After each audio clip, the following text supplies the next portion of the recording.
Let's speak to Petro Котін, who is the head of the Energoatom, that's Ukraine's state nuclear power company. He joins us by Skype from Kyiv. Thank you for your time. Can you first confirm if that one remaining external power supply to the nuclear plant is still disconnected from the grid? And if so, why is that? Because I understand it wasn't damaged.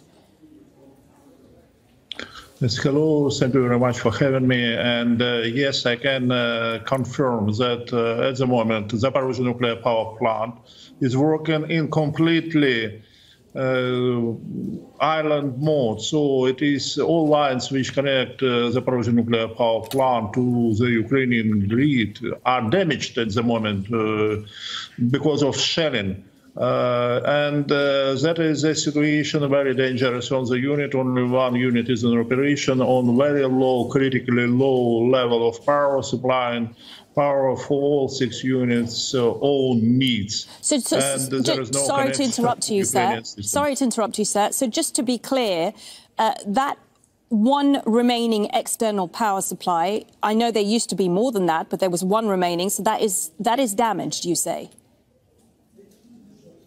Yes, there is no external power supply to the plant at the moment, and the plant is working in complete island mode. So it is completely disconnected from the grid. There is no line which connects it or no external power supply to the plant.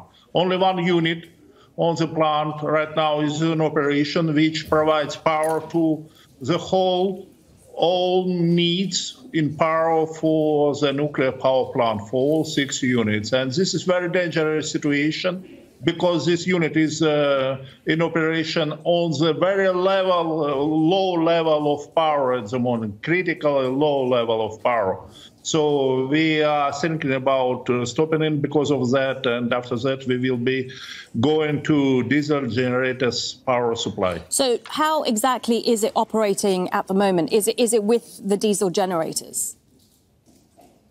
Not yet, but only one unit is in operation, supplying the electricity to the plant, and this unit should be shut down very soon. And what happens if you run out of diesel? Yeah, if then we have diesel generators and we have supply of diesels on site for 10 days, actually. So we will, if diesel, the reliability of diesels would not be enough good, and if there will not be enough supply of fuel there, then there could be melting of the fuel inside the reactor cores. And we don't want this scenario at all. Can I ask you to give your response to the IAEA's assessment of Russia's actions at the Zaporižžja nuclear power plant? Yes, we actually received this report from yesterday, and we saw 7 recommendations there. And we are right now working on this, on fulfillment of this recommendation and creating plan how to fulfill that. Of course, the main root cause of the whole situation, which is right now that dangerous at the Zaporižžja nuclear power plant, is presence Russian soldiers, Russian military equipment, and Russian weaponry on site of the Zaporižžja nuclear power plant. Well, President Putin has actually denied that. He's now saying Ukraine is causing a nuclear threat. Your response to that? Yeah, you know, it's evident for everybody. It's a lot of propaganda. I do not even comment on all these lies from whoever is saying them from Kremlin or from Russia.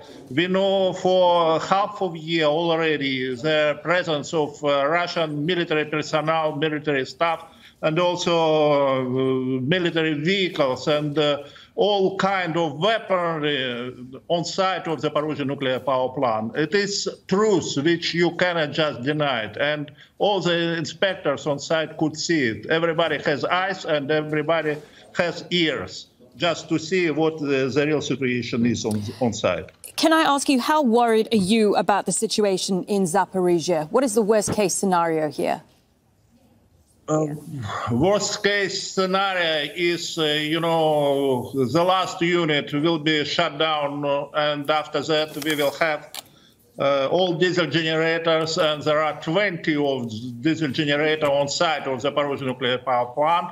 All of them will be running, and after that we will rely only on the reliability of these diesel generators and also on the fuel supply for these diesel generators. If something will go wrong on this stage and some of diesels will go down or there will not be enough fuel for that, then there will be already melting of the Arctic core, and this will be radiation hazard not only to Ukraine but also to the whole world. And can I ask you, are Ukrainian forces firing on the plant? I do not have this information that Ukrainian forces are firing on the plant. Instead of that, I have information that Russian forces are constantly firing on the plant, on the industrial side of the plant, and also in the town of Energoatoma. It is always a lot of provocations from Russians, and after that they just blame in Ukrainian side, and after that they make shelling on the other side of the river of Dnieper, where Ukrainian territory is at the moment, and actually shelling on civilian cities, towns, and like Nikopol and Marganets. I really appreciate your time. Petro Котін, head of Energoatom, that's Ukraine's state nuclear power company, speaking to us there from Kyiv. Thank you. Thank you very much.